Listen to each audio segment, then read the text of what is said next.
ऐसा डॉन जिसकी 90 के दशक में सिक्का चलता था, जिसकी एक आवाज पर पूरा इलाका सहम जाता था। जमीन के बड़े बड़े सौदे और करोड़ों के खेल जिसके इशारे पर होते थे। करीब एक महीने पहले उसकी मौत हो जाती है और लोग समझने लगते हैं कि कहानी खत्म हो गई, लेकिन नहीं, कहानी तो अब शुरू हुई है।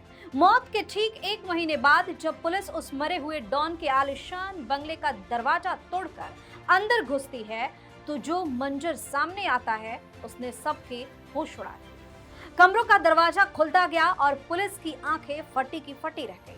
नोटों की गड्डियों का ऐसा पहाड़ कि गिनते गिनते पुलिस थक गई और आखिर में नोट गिनने वाली मशीनें भी मंगवानी पड़ गई। इस स्टोरी में आपको बताएंगे सब कुछ।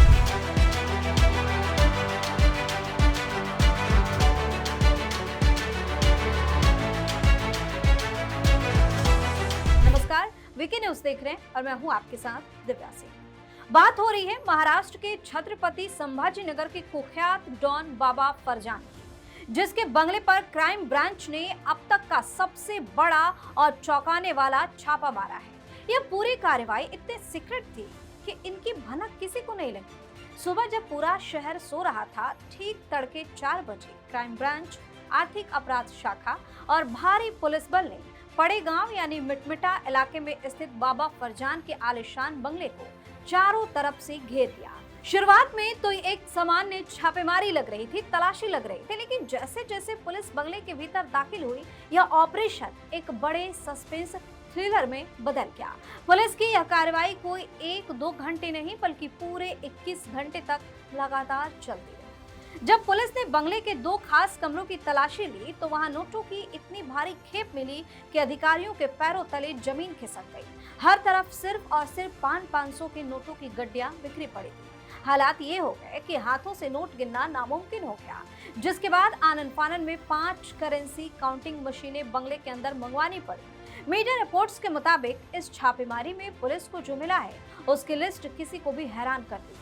करीब 5 करोड़ 5 लाख रुपए कैश मिले, 21 लाख रुपए का सोना और 8 लाख रुपए की चांदी के आभूषण मिले।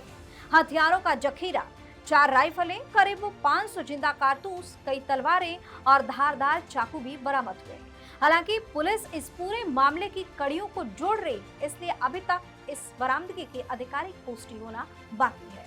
अब सवाल ये उठता है कि आखिर बाबा फरजान था कौन, जिसके मरने के बाद भी इतनी बड़ी दौलत और हथियारों का जखीरा छिपा हुआ था। दरअसल 1990 के दशक में छत्रपति संभाजी के सीटी चौक और मिटमिटा इलाके में बाबा फरजान का खौफ और रसूख दोनों चरम पर था।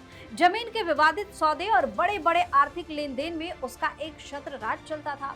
अपनी दहशत को सफेद पोश बनाने के लिए उसने राजनीति और समाज सेवा का चूल्हा भी ओढ़ लिया था। वो कई सामाजिक संगठनों से जुड़ा, एक बार तो निर्दलीय उम्मीदवार के तौर पर विधानसभा चुनाव के मैदान में भी उतर गया। बीते कुछ सालों में बीमारी की वजह से उसका रसूख भले ही कम हो गया हो, लेकिन उसकी काली कमाई के चर्चे हमेशा बैकग्राउंड में चलते रहे। तकरीबन 1 महीने पहले लंबी बीमारी के बाद बाबा फरजान की मौत हो गई। डॉन तो चला गया, लेकिन पुलिस की नजर उसकी बेनामी संपत्तियों पर टिकी हुई थी। इस बड़े छापे को अंजाम देने से पहले पुलिस ने बेहद चालाकी से जाल बिछाया। पुलिस ने सबसे पहले बाबा फरजान के 2 बेहद करीबी कर्मचारियों को गुपचुप तरीके से हिरासत में लिया। उसने कड़ी पूछताछ की गई और इसी दौरान उसके संपर्क में रहने वाली एक महिला से भी राज उगलवाए गए। इन कड़ियों के जुड़ते ही पुलिस को पक्का सुराग मिल गया कि बाबा फरजान के बंगले में काली कमाई का एक बड़ा खजाना और हथियारों का गोदाम छिपा हुआ है। तो फिलहाल डॉन के घर से मिले इस खजाने ने पुलिस महकमे में खलबली मचा दी है। फिलहाल क्राइम ब्रांच और आर्थिक अपराध शाखा बाबा फरजान के तमाम बीते लेन देन, बैंक रिकॉर्ड्स, फर्जी दस्तावेजों और बेनामी संपत्तियों की कुंडली खंगालने में जुट गई है। पुलिस ये पता लगाने की कोशिश कर रही है कि इस काली कमाई और हथियारों के पीछे कौन कौन से लोग सफेद पोश चेहरे शामिल है। यानी जैसे जैसे जांच आगे बढ़ेगी वैसे वैसे कहा जा रहा है कि इस मामले में और भी कई बड़े खुलासे हो सकते हैं। खैर, आपकी अपनी राय क्या है, कमेंट करके बताइए। चैनल को सब्सक्राइब कीजिए, वीडियो को लाइक और शेयर कीजिए। धन्यवाद। वीके न्यूज, राष्ट्र के नाम।